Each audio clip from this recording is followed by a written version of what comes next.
is Notsam Wrestling. Introducing your host from New York, here is Sam Roberts.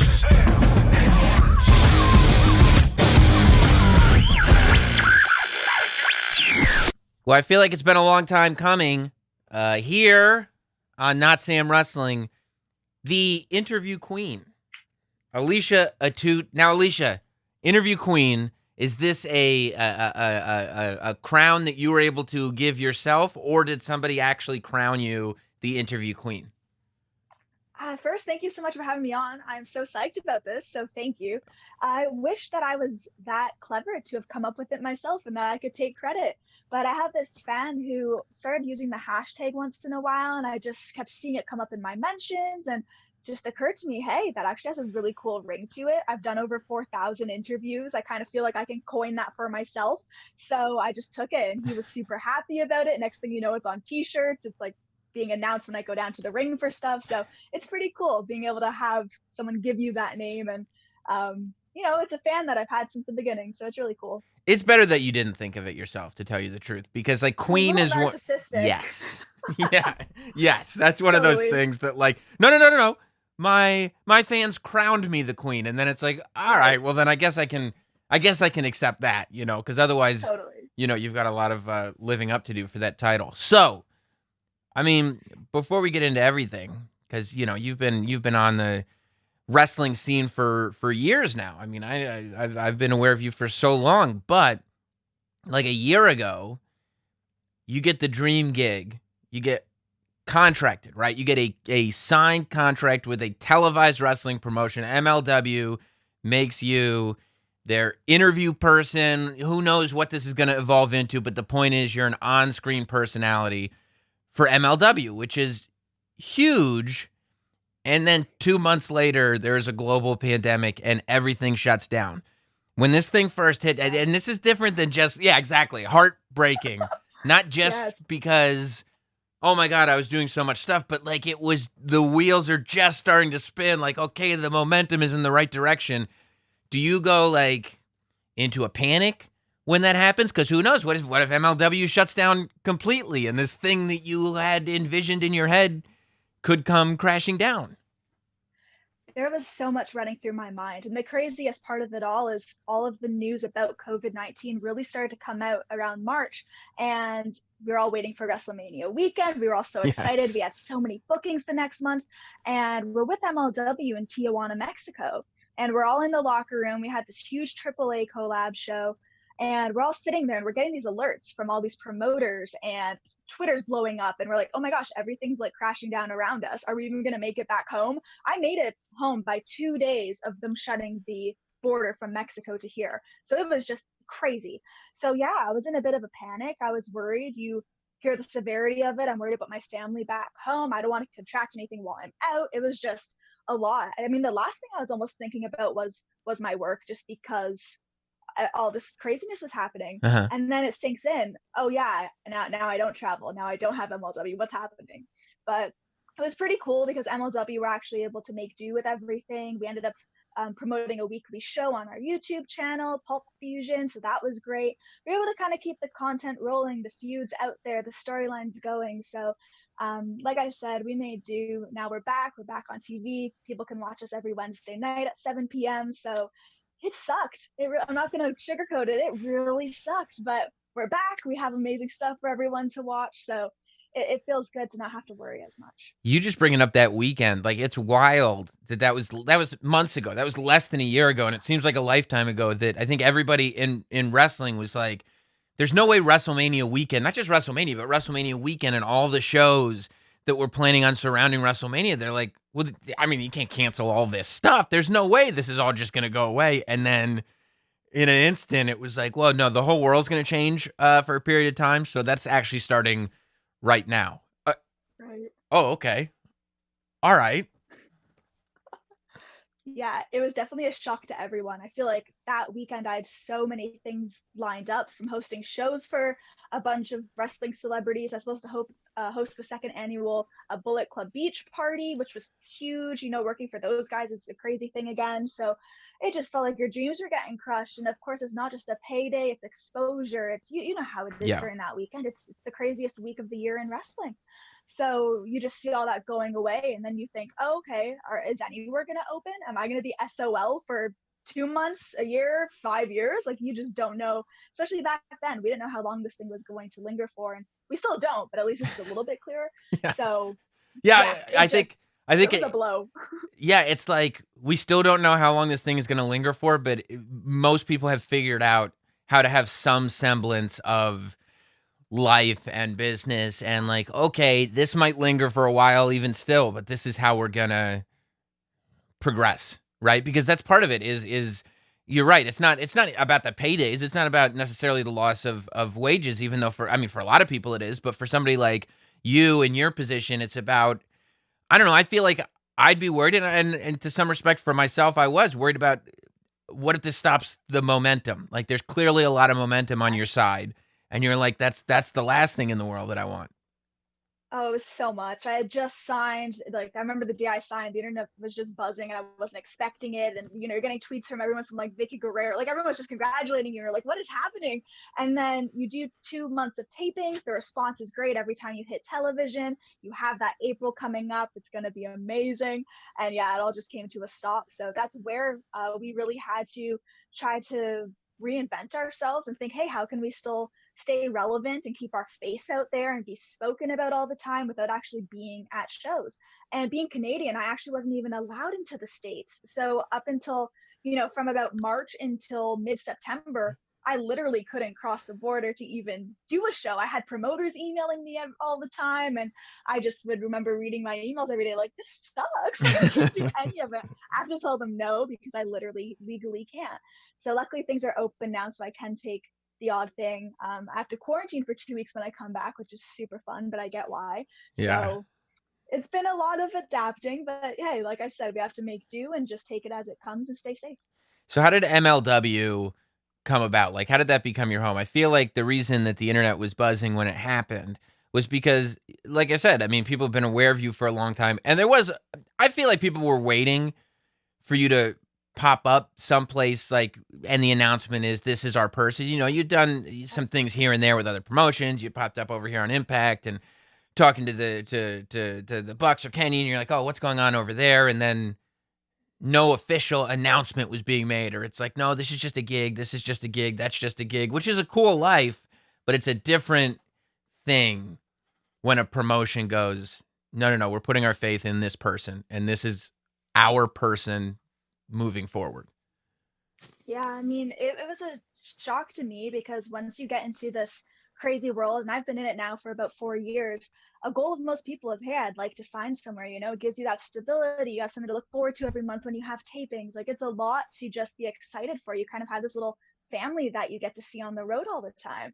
And so I was speaking with a couple other companies, and then it got to the point where it's either, the expression, to be blunt, shit or get off the pot. That's it.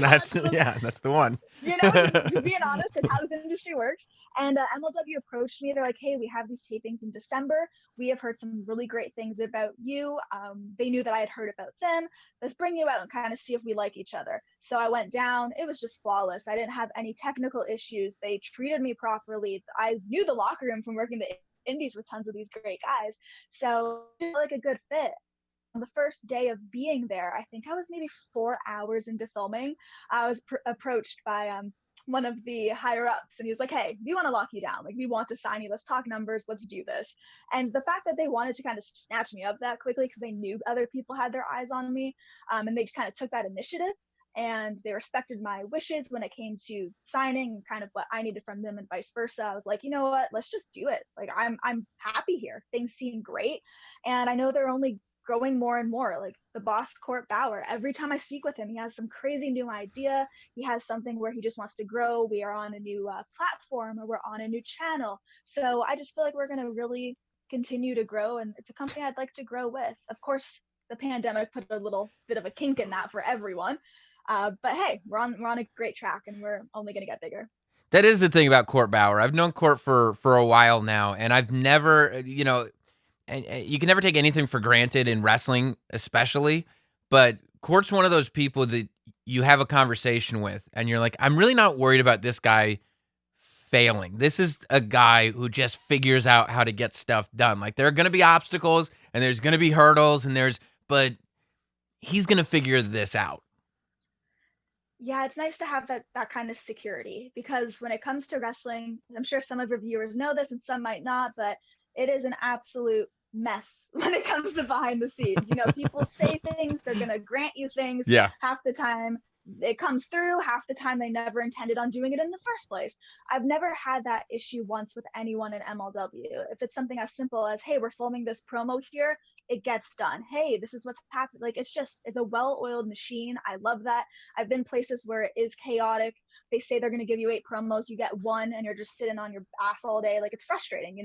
I go to work. That's why I'm there. I would love to do something. So it's just a really good atmosphere. And the other reason that I've honestly been super happy with them, especially throughout 2020, is we did our first tapings a few months back at a secret location. And when we did them, they had us tested for COVID. Every single person in that building, from crew to talent to producers, everyone tested negative. It was amazing. That's what you want. So I felt safe the whole time. I'm doing promos this close to people. I probably spoke with more people than any of the wrestlers. So it was scary. And then as soon as you got that okay, it felt great. So they really care about talent. It's a good family. And I feel like it's a really good place for me to be.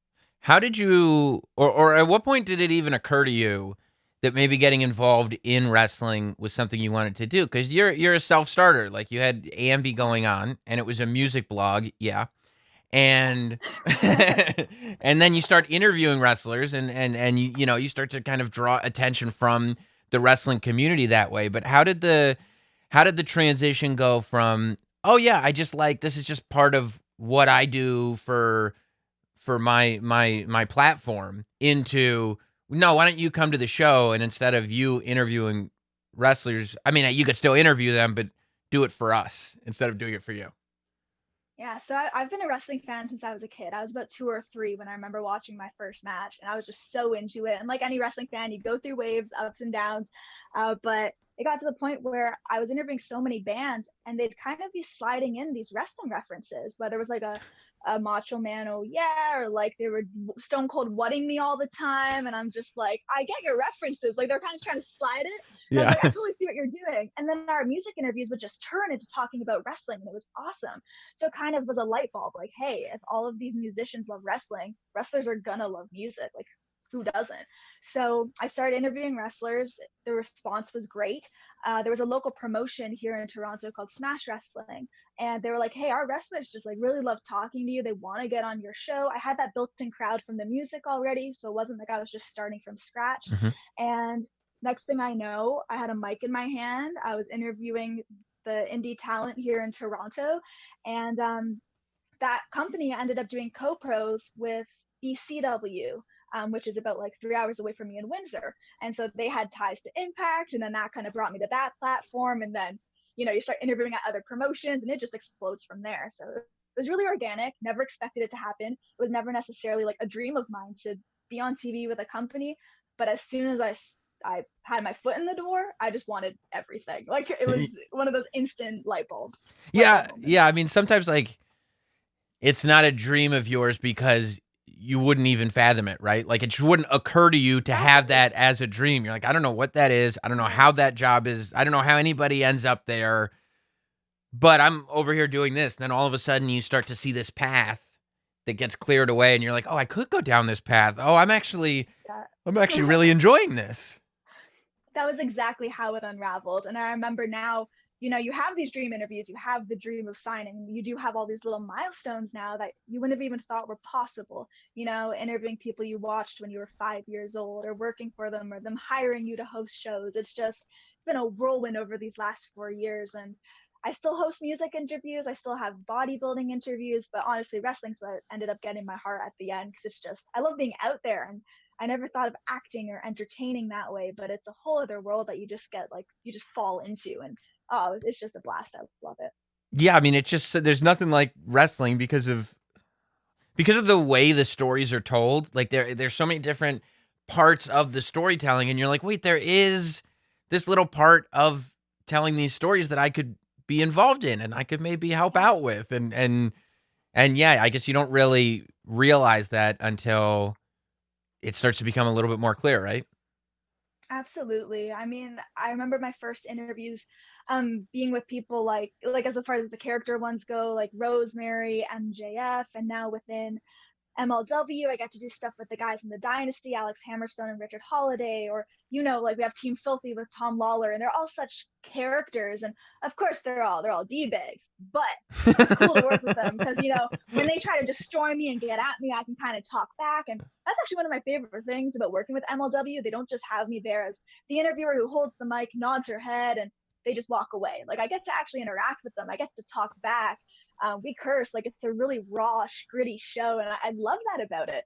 So the fact that I get to be me, but Spinal Tap that and turn it to 11, like it is just so much fun. So yeah, and it's also nice the fact that like you've built this platform, right? For lack of a better term, you've built this platform and you've built an audience behind it, and people know you.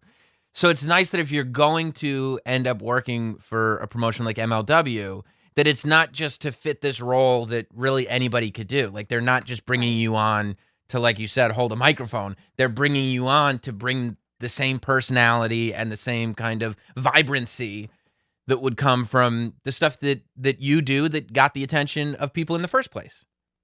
right, it's pretty much my sit down interviews, but just like totally ramped up, and I love that about it. You just get to really interact with people, and like I mentioned before, there's that whole acting element I never even knew or thought of before, knew I had in me. So when that kind of gets to come out and you get to ad lib and just improvise on these ridiculous gimmicks that you wouldn't even imagine are possible when you're a kid, it's just so much fun. And that's kind of what I love about it. Like the future's open wide. You never know where angles can go. We have something that's going to shock fans on MLW once it happens. I'm really excited about it.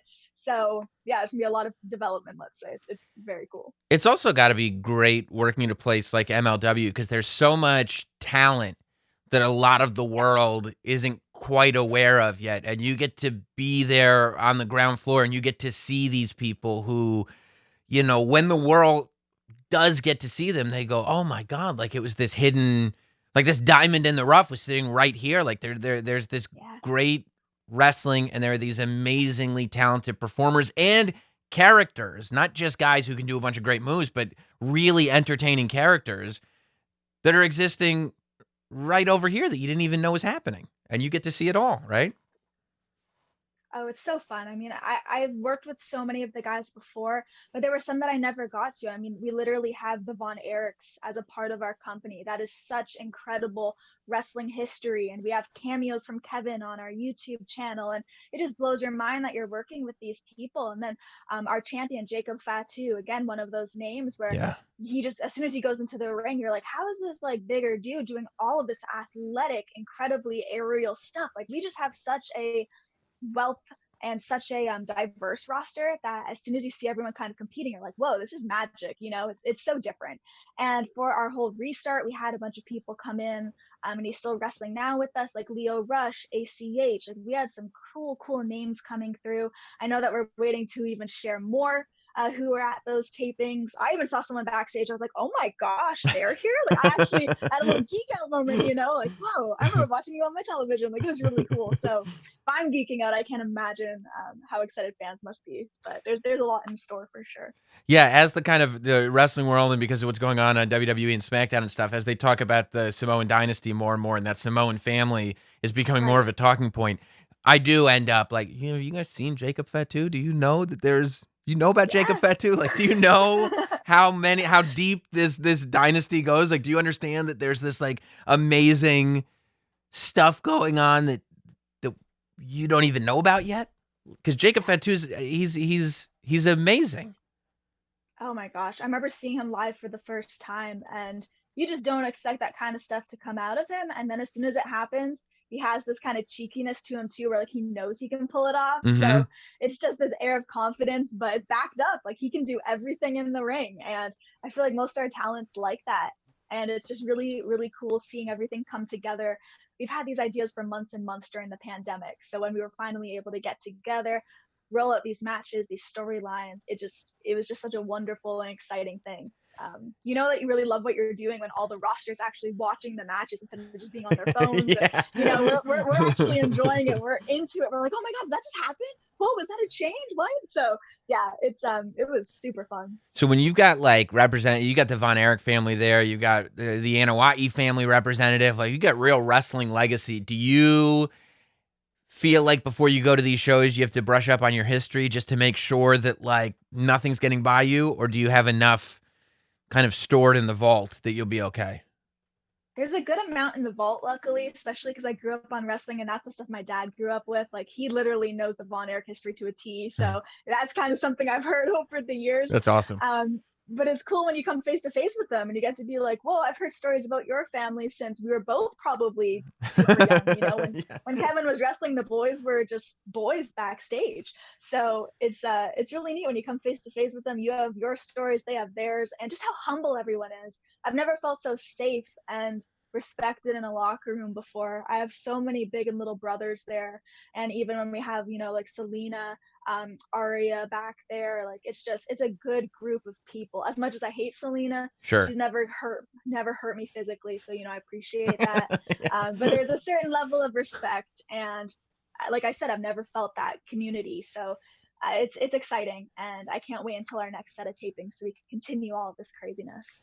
So I feel like for me anyway, like the interviews that probably put you on the map, like in a pretty big way on the internet and in terms of the wrestling community, I feel like your series of interviews with MJF, obviously, and the Scarlett interviews were both big for you. And I feel like a big part of that is because they both were able to balance the sort of real life and character act really perfectly. Like you're talking to them in character, and they're, especially MJF, like, you know, you never catch MJF not in character.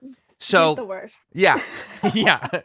So he's literally been here, like in my house, in character. Oh, like he's lucky you. I know, right? but when you come from the world of like talking to bands and stuff, like that doesn't exist in music, right? There's no like quote unquote kayfabe or yeah, you're kind of in this weird space of sort of real life, but sort of in character, and we're sort of taking jabs at each other, but it's also sort of real. Like, was that a difficult transition for you to make where it's almost like, okay, this becomes half interview, but also half improv exercise? Or because you'd grown up with wrestling, were you kind of like, oh, okay, no, this makes perfect sense? I've always idolized Mean Gene and Renee Young, so knowing kind of how they handled those was definitely a guideline for me. But in the music world, you're right, there isn't a lot like that unless you interview Guar or Lordy. And I had interviewed those bands before, but even when you're interviewing them or someone like Maxwell or Scarlett, they say stuff sometimes and you're like, bro, like, do you mean that? They're so good at just striking a chord, but it's fun too because then you get to give it back. Like, you know, it is all kind of in a way fun and games, even though it cuts deep. So it's those did so well, and I think it's because they came off, and a lot of it was, you know, like really genuine. You start bashing each other and you're like, oh, okay, I'm gonna one up you now since you went there. I'll never forget when Maxwell called me like a long neck draft or something. We were doing like a live TV skit and I was like, you son of, like, I was so livid.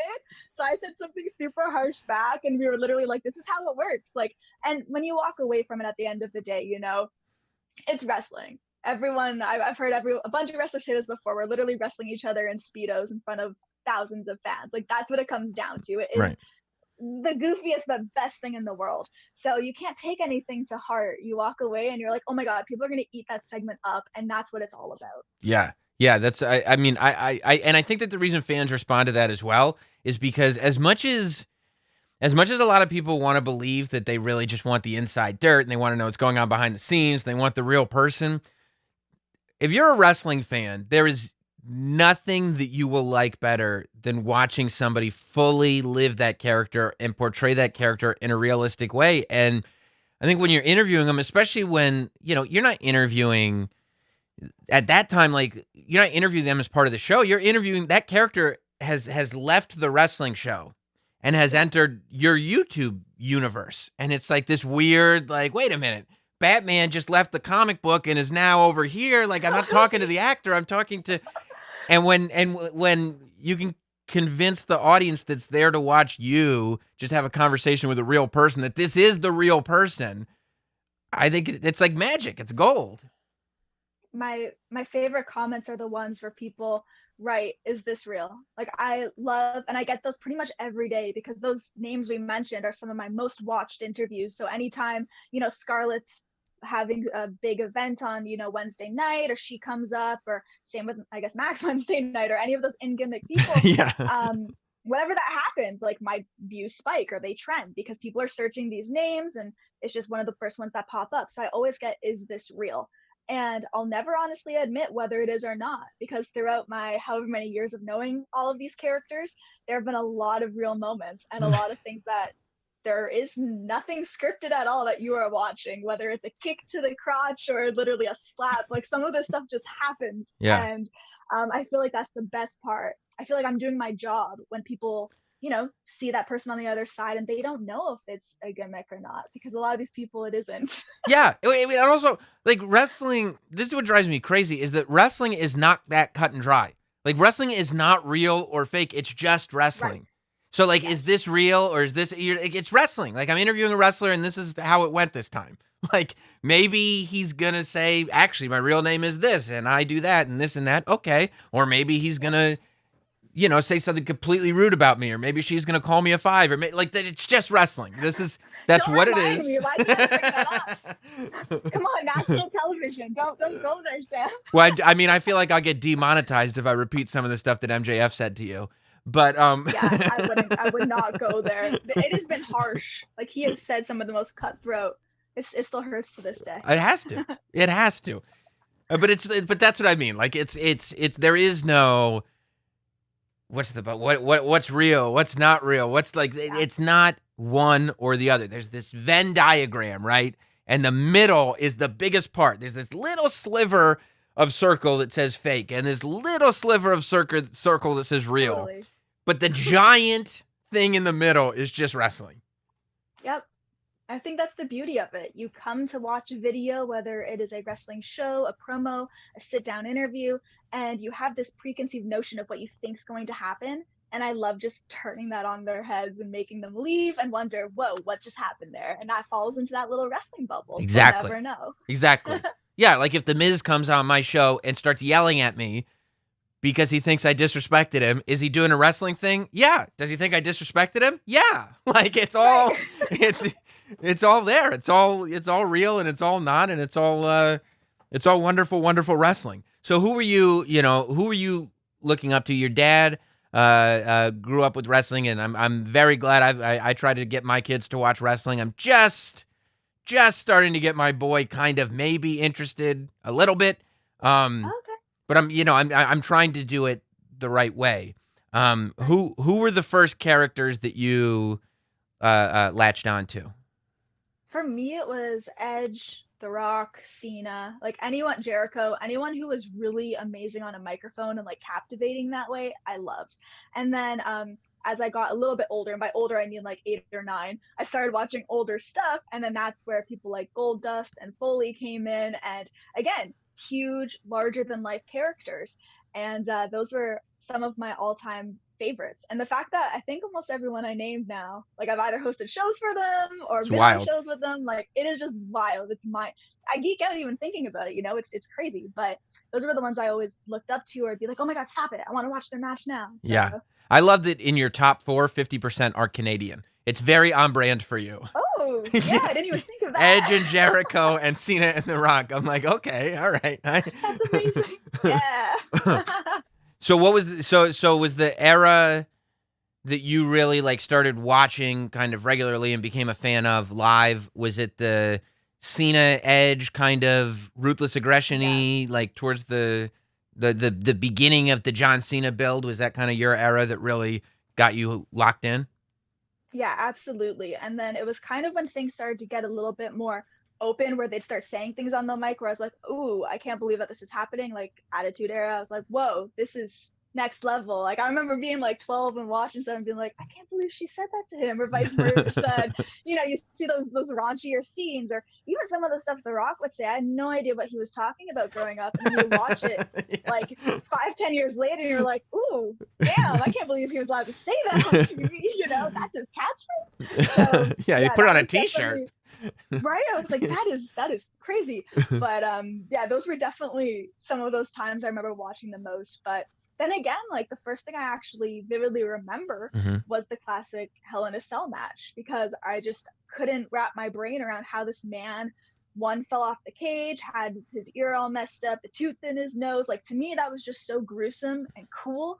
And I just remember thinking, like, this is the craziest television I've ever watched. I didn't know it was wrestling when I was 5. It was just something on my TV. I was like, these two guys hate each other. This is a great show. So yeah, that's kind of where it all started. Yeah, I don't know if it's because you look at it in a different context, like when you're looking at it historically, or if it's just that you get older and you see things differently. But like, I mean, as a kid, I'd sit there and watch Mick Foley do the most insane things to his body and be like, yep, he's the man. This is the best entertainment money can buy. I love this. And I watch now some of the stuff and I'm like, you're like, Mick, what are you doing, buddy? Don't do this. Stop. You're gonna, this is gonna, like, he turns out okay. And you still go back and look and like, you watch that, like, the I Quit match from Royal Rumble 99 with Mankind and The Rock, and you're looking at those chair shots that The Rock is just laying on to Mick Foley, and you're like, Rock, leave him alone. Leave him alone. And it's hard because I remember he had me host his 20 Years of Hell tour, and we had a bunch of shows in Canada and like Ontario, and just seeing the way that he moves now and just how much those shots and those falls and everything just takes a toll on these wrestlers. Like he's obviously okay, but at the same time, it breaks your heart seeing what they do for entertainment, and but it's their passion and they love it, and it's just, I can't wrap my head around it, but I'm thankful they do it. And it's just, as you're older, it opens your eyes to everything, how much they really do put their bodies on the line. I remember when people used to say, oh, wrestling's fake, I would just like brush it off and not think twice about it, especially as a kid. But now, since I'm like, it sounds weird to say, but like, since I'm in the business and industry, anytime I hear it, I'm like, trust me, there's like nothing fake about this. When I see my friends coming backstage cut, bruised, hurt, I'm like, this is as real as it gets. Yeah I mean, I think that whole thing, I'm kind of shocked that it's still even a narrative in 2020, because it's so weird. Like literally it's news from 40 years ago, and it's this thing where it's like, if you're still saying that, you don't understand what wrestling is. Like, it doesn't portray itself as anything it's not. If anything, the fakest part about wrestling is how badly it actually does hurt, right? Like, that's the fake part. Like, they want you to believe that it doesn't hurt nearly as bad as it actually does. That's so true. And it's interesting too, because whenever I say, oh yeah, I host for wrestling, they're like, oh, you mean like MMA, like real fighting where they get hurt wrestling, or like WWE wrestling? Like, that's always the comparison.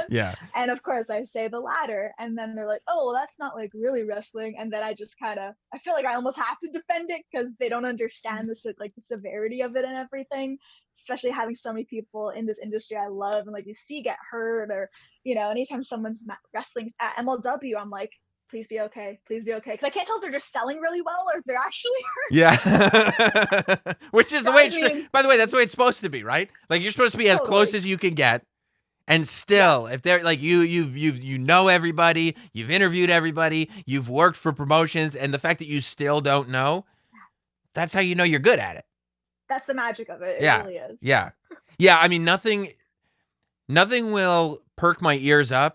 Like, if I'm just in a regular social setting and somebody brings up a good wrestling reference, or I start to get the sniff that oh, you're a real wrestling fan, nothing, I'll be like, okay, we're locked, we're good. Me and you are we have a lot of talking. Hello? Yeah. But on the opposite, like, if somebody were to be like a wrestling podcast, what are you talking about wrestling for? I'm like, I forget it. I quit. It doesn't matter. Like, there's no, like, I'm not having the conversation. I'm not here to educate you.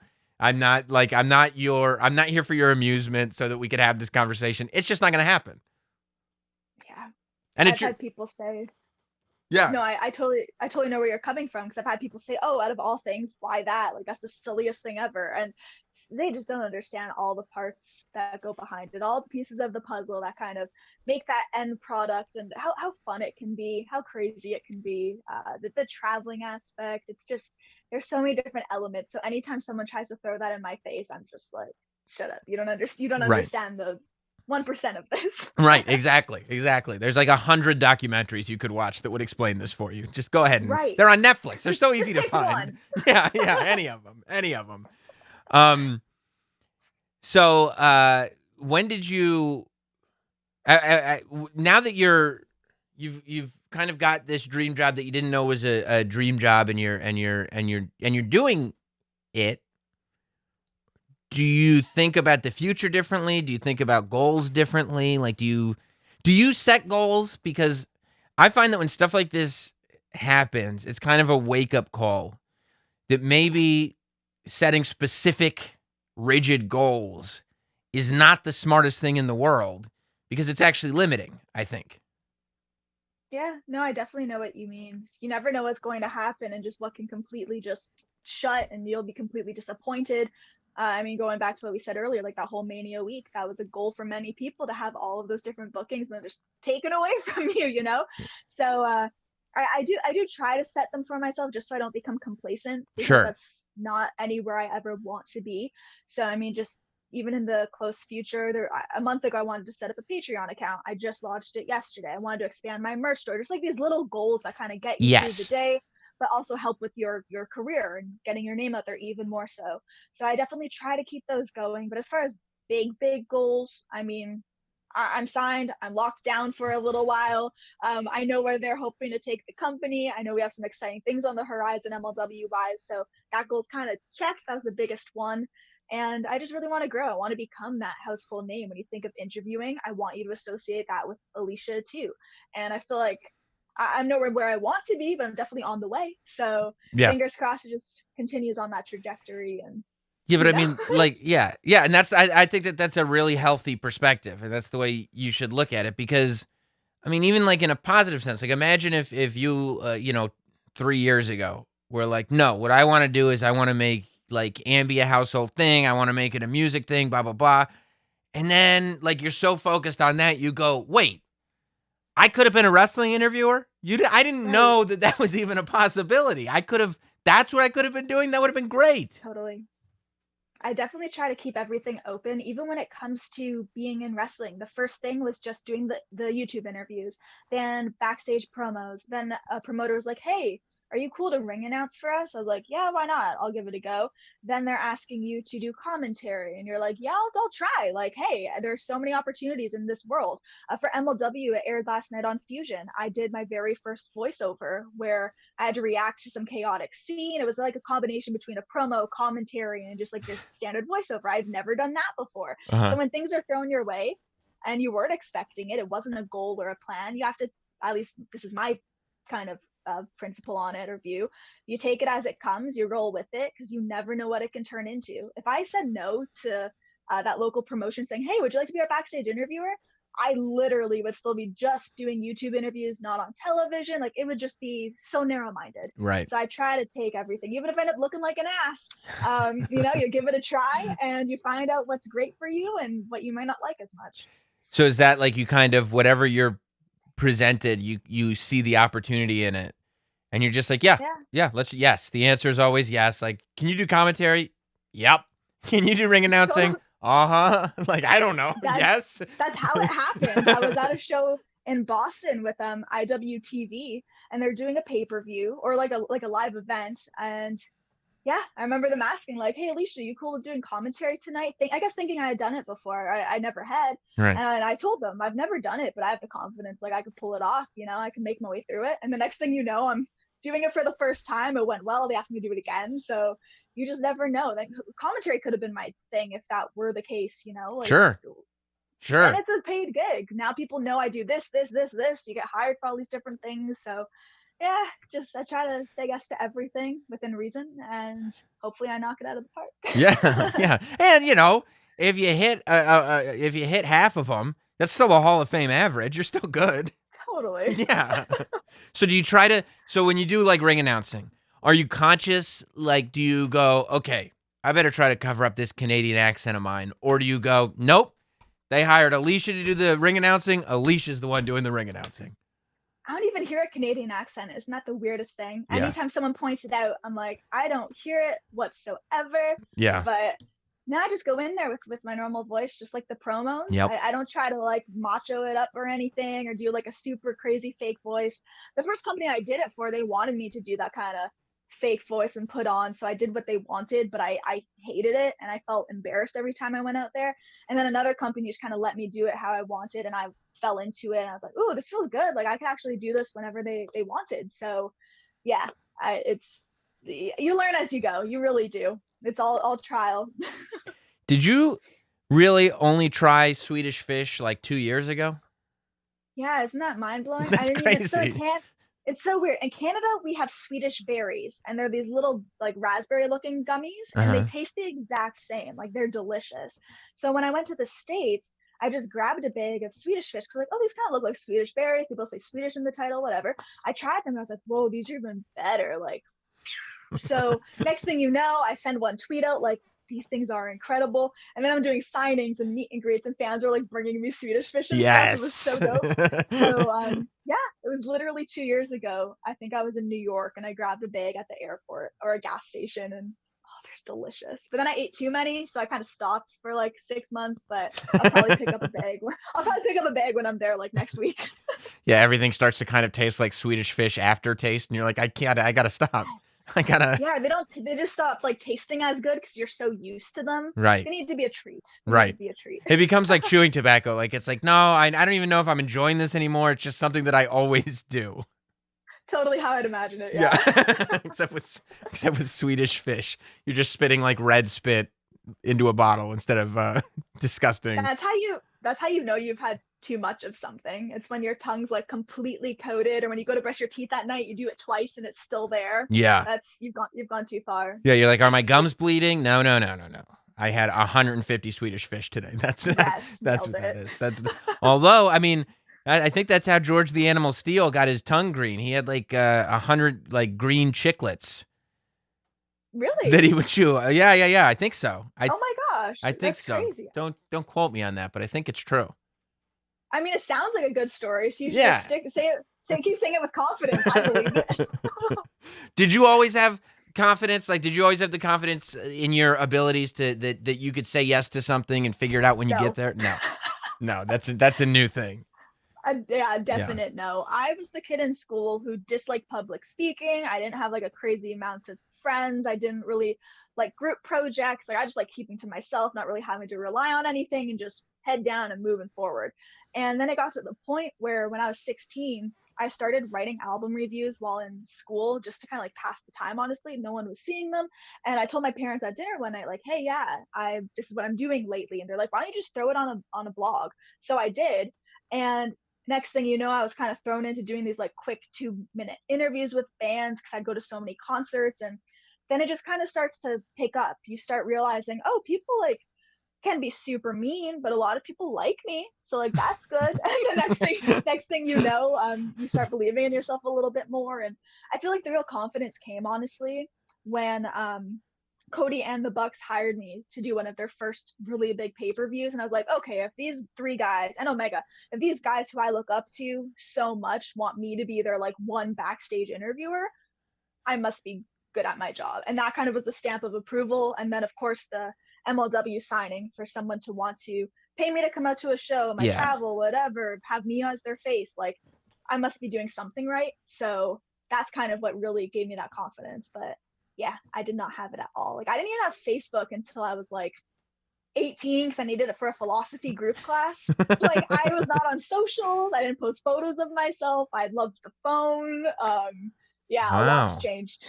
Yeah. Just sitting there with no social media, talking on the phone, watching tapes of the Von Erichs like it's 1981. You're just like, yep. Totally. This is awesome. Going on bike rides with friends. Do you like your life better with all, because now you're like social media? I mean, so much of what you do and so much of your career growth and your business growth has come from social media and your presence on the internet and everything. Do you like that, or are there days where you're like, man, I wish I could just go back to bike rides and phone calls?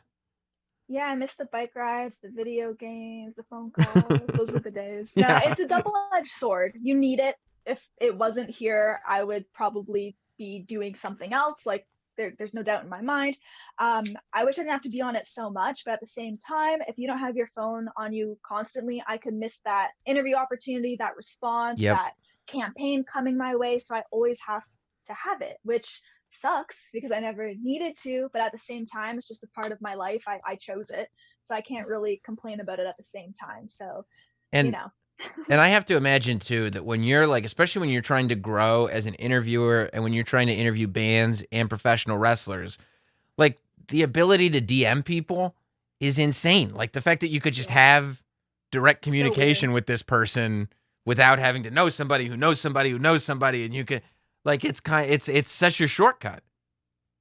Yeah, it blows my mind because I mean, the funniest thing is my dad used to be in a band and like they played a couple gigs on MTV and they had like a really cool thing going for them. And then he had me and, I kind of derailed things. But, no, he chose to have a family instead and was like going for it. That's why he's And it's sitting one of there, those by the way. things That's why he's sitting there. He's forcing you to be in totally to live his entertainment dream. because yeah, he's got to live by like you ruined it for me. So now I Yeah. have to live vicariously through you.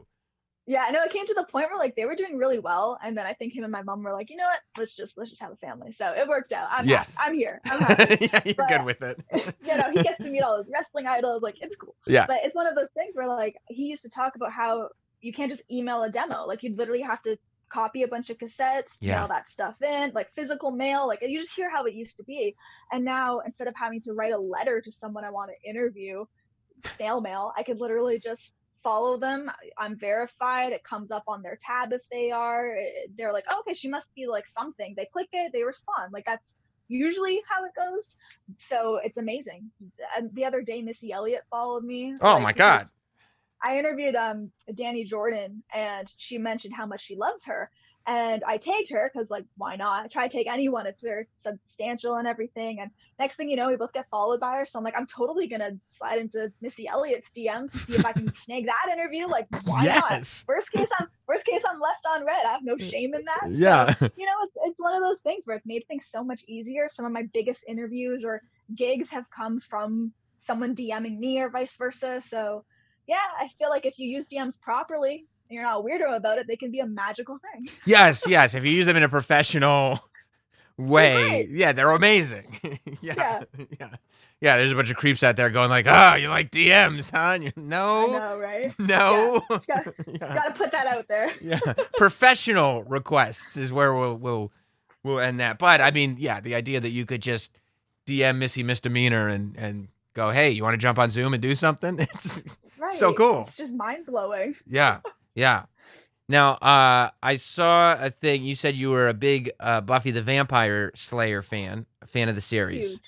And then I was thinking about, Ambi and your love of music and everything. The musical episode, is this a game changer for you? Do you love it? Yes. Once More with Feeling is Yes. one of, I know the title of the freaking episode. It is one of the best things I've ever watched. I don't know why, but like Joss Whedon had this way, I think that was his name who created it. Yeah. Yeah. He had this way of putting these characters over in a sense where you just feel for them, you connect with them.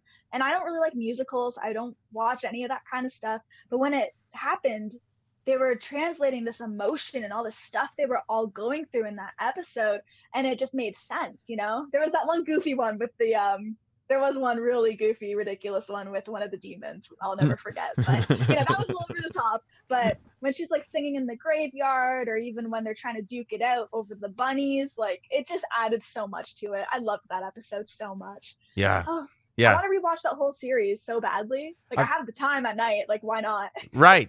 I was actually, okay, this is probably a good question for you. It might be offensively, stereotypically Canadian. I hope not. But I was actually just trying to figure out what my next rewatch was going to be. I try to have something going all the time. Did you grow up with Degrassi, The Next Generation? No, actually. Oh, that's a I've shame. never seen an episode in my life. All right, well, that's what you should watch then. It's incredible. Is it? Yeah, Is it's it? Okay. unbelievable. Yeah. Well, the only reason I ever discovered what it was Yeah. was because there's this street downtown off of Queen Street called Degrassi Street, and that's where they filmed some of it. Mhm. And I remember like, oh, that sounds familiar. And then the person I was with downtown was like, oh yeah, and like Drake was in it. And I am a horrible Canadian because I've never seen Degrassi and I don't like Drake. So I was like, oh, like that's the selling point for me. Like I don't care to watch it still, but I have nothing against it. I just never dove into it. So Yeah. maybe, perhaps. I mean, that could be my next binge. I kind of get like not watching it specifically because people expect that you have watched it just because you're from Canada, which is kind of obnoxious. Right. So I get your point in staying away from it, but I'll tell you that, I mean, I was a fan of this show way before. I mean, I was literally a fan of the show while it was on. It was not because Drake was like this famous hip hop guy. Right. It was like, I was like, when Drake started rapping, I was like, Jimmy Brooks from Degrassi has an album? That's incredible. That's so funny. Yeah, it was the opposite. It was the complete opposite. Some of my friends love it, and I guess I don't know, I always had this thing growing up where if something was really popular, I was kind of that person who like never really veered towards it. Because I guess I was also like one of those, like I had a tight knit group of friends, like I was bullied for what I liked growing up, so I always tried to not like what was popular, so I just never really got into it. But I mean, hell, now the tables have turned, so why not give it a shot? Yeah, I mean, you've come out on the other side, like, you know, winning all over the place, so you don't really have to have your defenses up anymore. Right? I try. A lot's changed. It's kind of crazy. Yeah. I've been doing this since I was 16. Started doing it like very heavily when I was like 19, you know, getting like really focused on it. I'm 25 now, so it just feels like it's been a long road, even though it hasn't been that long, if that makes sense. That's crazy that you're only 25 though, because it's like you've got, like you said, you've got almost 10 years experience under your belt with all this stuff. And right.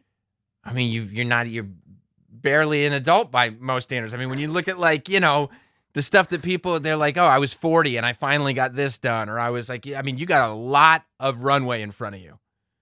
Thank you. It's weird. Sometimes I remember being that kid at the shows or the concerts when I'm 18 and they're like, oh my gosh, you're so young. And now I'm that 25-year-old at the shows or concerts and I'm just like, oh, I feel old. Like I interviewed this band the other day called Suspect 208 and they're the sons of like Slash and Scott Weiland and Metallica, you know, it's like a mega super band, and they're like 14 to 19, and I'm like, damn it, kids, like I was the young one in the interview, and now I just feel so old. So it's all perspective, you know, and how it feels like I've been doing this for forever, but in reality, it really hasn't been that long, and there's still so much room to grow. Yeah, it's like just starting, which makes sense why like you really picked up wrestling in the Ruthless Aggression era. Because you weren't alive for most of it, right? Like you weren't alive for most of the stuff that happened before. So the fact that you have this education of stuff that happened before then is incredible. It goes back to so funny. Yeah. So how do you, when you watch old wrestling or when you started to watch older wrestling, did you just go like, oh my God, this is great. I want to watch some more. I want to watch some more. Did you just spend a bunch of time watching in your house, or were you watching it with a goal in mind, or were you watching for specific reasons, or? It was pretty much nostalgia for my dad because he watched it with his dad. And so, you know, after playing basketball with a bunch of his friends or whatever, he would just chill in the basement with them. I'd be plopped on the couch and I would just watch it, you know? It wasn't really like by choice, but I didn't choose to leave. So I was into it, I guess, back then. And yeah, I mean, I don't remember all of it because I was so young. I was probably maybe like 4. Yeah, maybe when I first started, like the older stuff, but it's just one of those things where it sticks with you. And then I feel that nostalgia of watching it with him. So I wanted to learn more. And like now the generations you see of wrestlers coming out, you have to go back to know your knowledge. So it's in there, and it's not all like coming to me instantly whenever I need, you know what I mean? Totally. Like, it's not something I remember vividly because I was so young, but there's enough of it lingering in there. If someone brings up a name or something, I'm like, oh yeah, like I remember this match of theirs or whatever. So right. Yeah. Cool. It'll be one of those things where like you, warm. yes. And you don't remember specific things, but then all of a sudden you hit somebody with this one little detail and they're like, oh, yeah. Genius. Oh, so you do know. Totally. Do you watch a bunch of wrestling in your free time now, or do you reserve that free time for other stuff? it honestly got to the point where before the pandemic, it was show after show after show. Like Yeah. every single weekend I was in the States, and then weekdays I was working and hosting and like interviewing was all wrestling stuff. So when I had downtime at night, the last thing I wanted to watch was wrestling. And it Yeah. wasn't for the lack of love of it. It was just what I had watched 22 hours I mean- before that, you know? Sometimes you go to these shows, you land, you're surrounded by wrestlers, you talk about wrestling. You go to the show, you're doing prep, you watch the show, you're literally like, it's nonstop. Yeah. So it came to the point where I would just binge watch shows and play video games or just chill out. And when it comes to now, since a little bit of time's passed from having so many live shows, I do try to tune in, or instead of watching it live, actually, if I hear about a really good match, I'll watch it on YouTube because most places now post. So Yeah. I'm kind of keeping up with it that way. I always watch MLW on Wednesdays because I like seeing how it turns out. That's Yeah. always super fun for me. Yeah. But otherwise, yeah, it's not as much as it used to be, that's for sure. I mean, look, it's not that dissimilar from eating Swedish fish for 6 months straight and then, all right, let me take a breather. There's other foods to eat in the world. You get it. Yeah. Yeah. Absolutely. Well, Alicia, I'm glad that we finally had the chance to sit down and talk for a while. MLW, of course, is where people can find you every week. And where can people find MLW? Yes, so if you would like to tune into MLW, which I highly advise you to, you can watch every Wednesday night on Fubo Sports or on our YouTube channel, which is simply youtube.com/Major League Wrestling. And also, actually, every Saturday night we are on BN Sports. You can check us out there, and anytime, anywhere on DAZN if you happen to have that app, or Pluto TV. So there's so many different places you can watch, but the easiest one would definitely be YouTube. So check us out. We're doing something super different, great talent, so much fun. I'm there, so be sure to watch. Yeah, and like honestly, like with so many options, for you to not watch would be disrespectful. It seems like you have to go out of your way to not see it. So like, come on, guys. Totally. Like you know, we Just all love watch. wrestling. Turn on MLW. Like it's great stuff. Totally. I appreciate it, Alicia. Thanks a lot. Thank you so much.